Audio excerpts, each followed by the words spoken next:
This is the synopsis of Noli Tangere. Crisostomo Ibarra is a young Filipino who was educated by his father in Europe.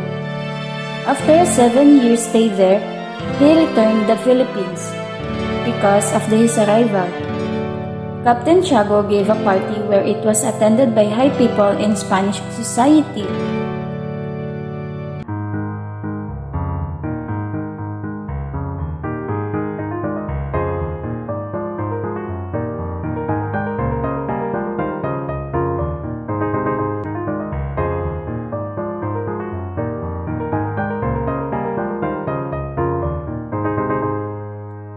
Ibarra ignored Father Damaso. Later, Ibarra said goodbye to leave because he had something important to go to. He went to Maria Clara.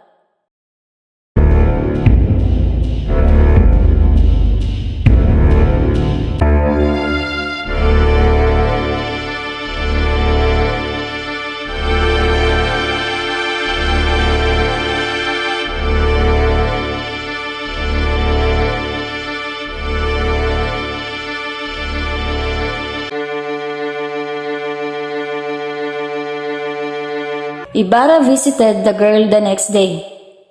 Maria Clara is Captain Tiago's daughter and Crisostomo Ibarra's girlfriend. And during their courtship, they couldn't help but remember their love since childhood.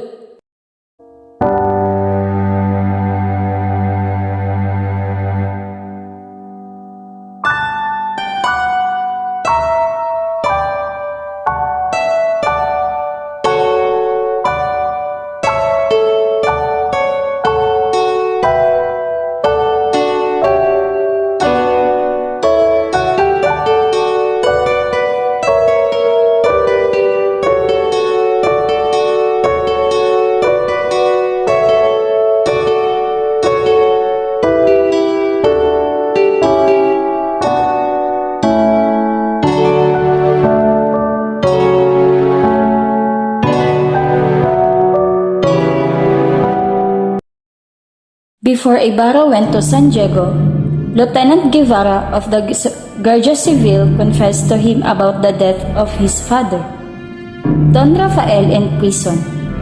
According to Lieutenant Guevara, Father Damaso accused his father of the death of a tax collector and accused him for not going to church and confessing, so he was imprisoned.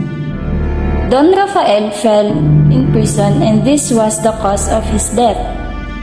Ibarra was very surprised, hurt and angry at what he heard from Lieutenant Guevara.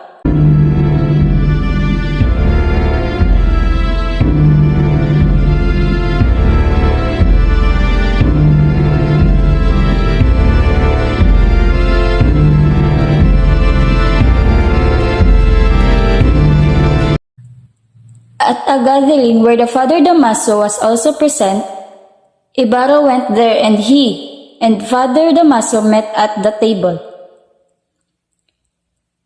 While they were talking, Ibarra suddenly tried to stab Father Damaso but Maria Clara stopped him.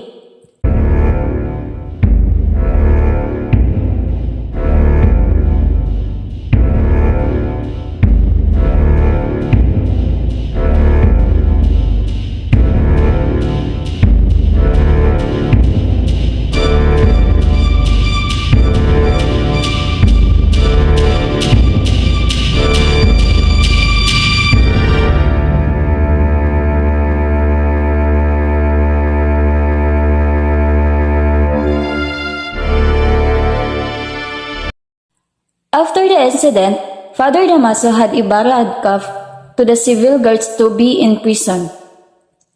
There was an operation to arrest Ibarra.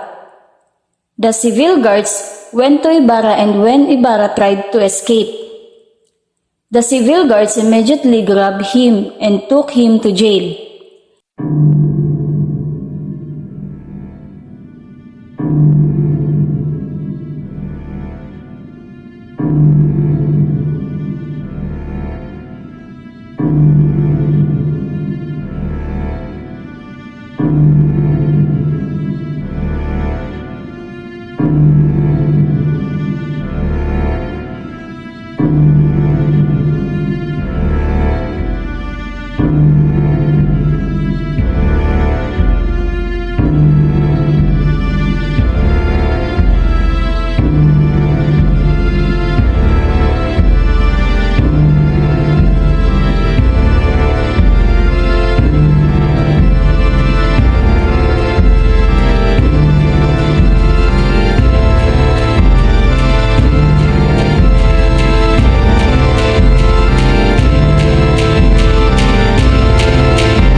While Ibarra was in jail, Elias helped him escape from prison. After Ibarra got out, they boarded a boat. While they were in boat, the civil guards saw them. Ibarra bowed down and covered him with grass. And Elias jumped into the water to confuse the civil guards. The civil guards fired into the water and they thought Ibarra jumped.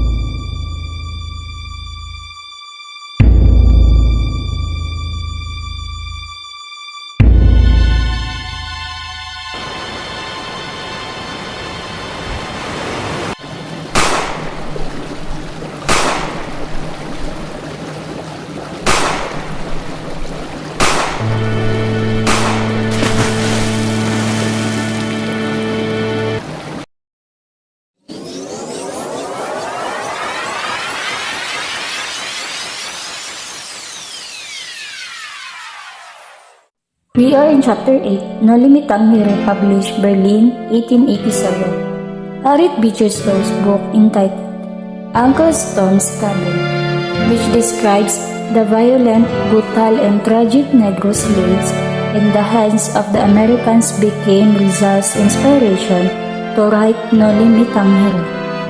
It is also a reason why Rizal wrote this novel to raise awareness and end the miserable condition or experience of the Filipinos at the hands of Spain. On January 2, 1884, Rizal proposed to write a novel about the condition of the Philippines at the hands of Spain.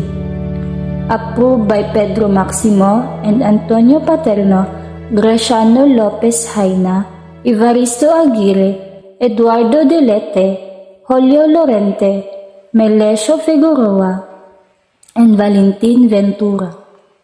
At that time, it was not easy for Rizal to carry out the novel because the people he expected to help in the creation of the novel did not write anything about it.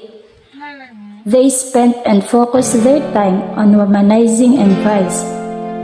And because of the Rizal's annoyance, he decided to continue writing the novel by himself. In the year 1884, Rizal started writing the novel and finished almost half of it in Madrid.